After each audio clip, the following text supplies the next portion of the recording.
बहुत ही जल्द हमें इंडिया की सबसे बड़ी मूवी देखने को मिलने वाली है, जिसका फर्स्ट लुक अब फाइनली हमारे सामने भी है। एंड फाइनली रामायणा, जो इंडिया की सबसे बड़ी मूवी होने वाली है on the basis of the scale and the budget. क्योंकि इस मूवी का जो बजट है वो 4,000 करोड़ का होने वाला है और इस मूवी को बनाने वाली कंपनी है डीनैक, जिसने हॉलीवुड की आज तक आपने जितने भी मेजर मूवीज़ देखी हैं, चाहे वो क्रिस्टोफर नोलन की हो, मार्वल की हो, या कोई भी ऐसी बिग हैवी वीएफएक्स मूवी जो ऑस्कर तक जाती है और उसने ऑस्कर जीते हैं, उस मूवी के पीछे इसी कंपनी का हाथ होता है। और ये फाइनली कंपनी खुद अपने पैसे लगा के खुद अपने स्टूडियो से एक मूवी बना रही है जो इंडिया की बहुत बड़ी मूवी होने वाली है। अब इससे पहले इस मूवी के क्रिएटर पॉडकास्ट एंड इंटरव्यूज़ में जाकर इस मूवी को काफ़ी ज़्यादा हाइप अप कर रहे थे, इसके बारे में काफ़ी पॉजिटिव बातें हो रही थी, सारी दुनिया एक्साइटेड थी। एक ग्लिम्स भी आया था जिसके अंदर इस मूवी के इंटायर कास्ट एंड इसके बैकग्राउंड स्कोर कौन कंपोज करने वाले हैं, इन सब चीज़ों को रिवील किया गया। लेकिन फिर भी लोगों के मन में एक डाउट था, क्योंकि उनके पास कोई भी एक विजुअल रिप्रेजेंटेशन नहीं था। वो किस बेस के ऊपर कहेंगे कि हाँ एक्चुअल में ये मूवी कैसी होने वाली है। तो बहुत ज़्यादा प्रेशर के बाद अब फाइनली हमें डी नैक की तरफ से इसका फर्स्ट प्रोमो देखने को मिला, जो डेडिकेटेड था प्रभु श्री राम को लेके, और इस फर्स्ट लुक का नेम भी रामा रखा गया। पूरे प्रोमो को देखकर ये बात तो फील हो जाती है कि ये इनका फाइनल प्रोडक्ट नहीं है, अभी भी इसमें बहुत काम होना बाकी है। इस मूवी के अंदर इसके VFX, lighting, shadow and overall हर एक चीज़ के ऊपर अभी लास्ट फिनिश देना बाकी है। क्योंकि प्रोमो का जो पहला ही शॉट हमें दिखाई देता है उसके अंदर हमें एक थोड़ा जटनेस देखने को मिलती है।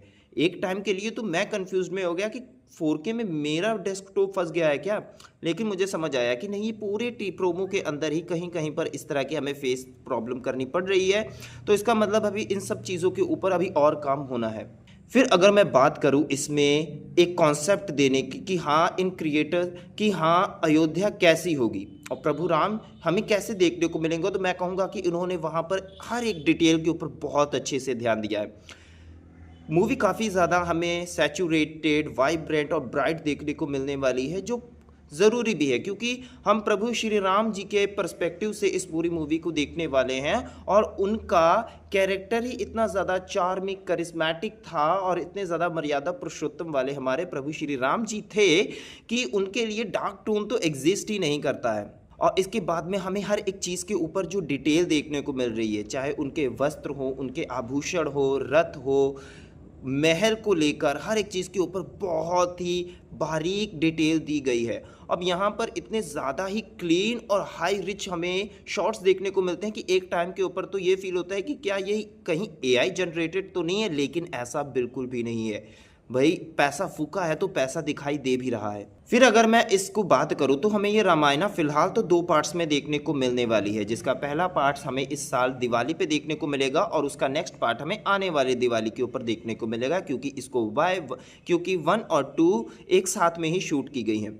और जहां तक इस पूरे प्रोमो को देखकर मुझे फील होता है कि ये शुरुआत होगा प्रभु श्री राम जी के जन्म से लेकर रावण के माता सीता के हरण तक, क्योंकि एंड में वहाँ पर रावण को सेटअप किया जाएगा और सेकेंड पार्ट में आगे स्टोरी को पुश किया जाएगा। अब क्या ये मूवी 2 ही पार्ट्स में रहेगी या इसको और आगे मल्टीपल पार्ट्स के अंदर डिवाइड किया जाएगा, वो डिपेंड करेगा कि इन दोनों मूवीज़ को ऑडियंस का रिस्पांस कैसा मिल रहा है। मूवी को मैं देख रहा हूँ कि बहुत ही लोग जज कर रहे हैं, इसको अच्छे और बुरे की क्राइटेरिया में लाने की कोशिश कर रहे हैं, लेकिन मैं फ़िलहाल अगर अपने पर्सपेक्टिव से बोलूँ तो मैं यही कहूँगा कि अभी हमें इसको इतनी जल्दी जज नहीं करना चाहिए। मूवी का हमने देखा ही क्या है, हमको कोई आइडिया नहीं है कि ये हमें किस स्केल के साथ, किस विजन के साथ मूवी देखने को मिलने वाली है। और दूसरी बात यह है कि इसके अंदर हमें जो भी कैरेक्टर्स और एक्टर देखने को मिलने वाले हैं, हमने अभी सिर्फ उनका विजुअल्स देखा है, हमने सिर्फ प्रभु श्री राम का विजुअल देखा है। हमने अभी ना माता सीता देखी, न लक्ष्मण देखे, न श्री हनुमान देखे थे, और ना ही अभी हमने कोई भी मेजर कैरेक्टर देखे हैं। और मोस्टली जो चीज़ बड़ी ज़रूरी है कि हमने अभी इनके बीच में एक कन्वर्सेशन नहीं देखी है। जब तक हम इनके बीच में डायलॉग डिलीवरी नहीं देखेंगे, हम नहीं कह सकते हैं कि ये अच्छी है या बुरी है। इसको लेके मुझे लगता भी है कि कुछ नेगेटिव पीआर भी चलेगी। कुछ लोग इसको ऐसे बताएंगे कि ये बहुत गलत तरीके से दिखाई जा रही है, कुछ कहेंगे कि ये अलग ही कॉन्सेप्ट में ले गए, किसी को कुछ नहीं समझ में आएगा तो वो इसमें जो एक्टर्स कास्ट हुए हैं उनके बेसिस के ऊपर इस मूवी को बहुत ही बुरा इस मूवी को क्रिटिसाइज़ करने वाले हैं, चाहे वो साई पल्लवी हों या रणबीर कपूर हो। लेकिन मुझे लगता है कि अब प्रभु श्री राम जी को लेके वीडियो बना रहा हूँ तो गाली नहीं दे सकता, लेकिन मैं बता देता कि मैं क्या बोलने वाला था तुम लोगों को। टीज़र तो बहुत ही ज़्यादा ही खूबसूरत था और मूवी के लिए मैं अब काफ़ी ज़्यादा एक्साइटेड भी हूँ और हमें ज़्यादा इंतज़ार भी नहीं करना है क्योंकि हमें इसी साल देखने को मिलने भी वाली है।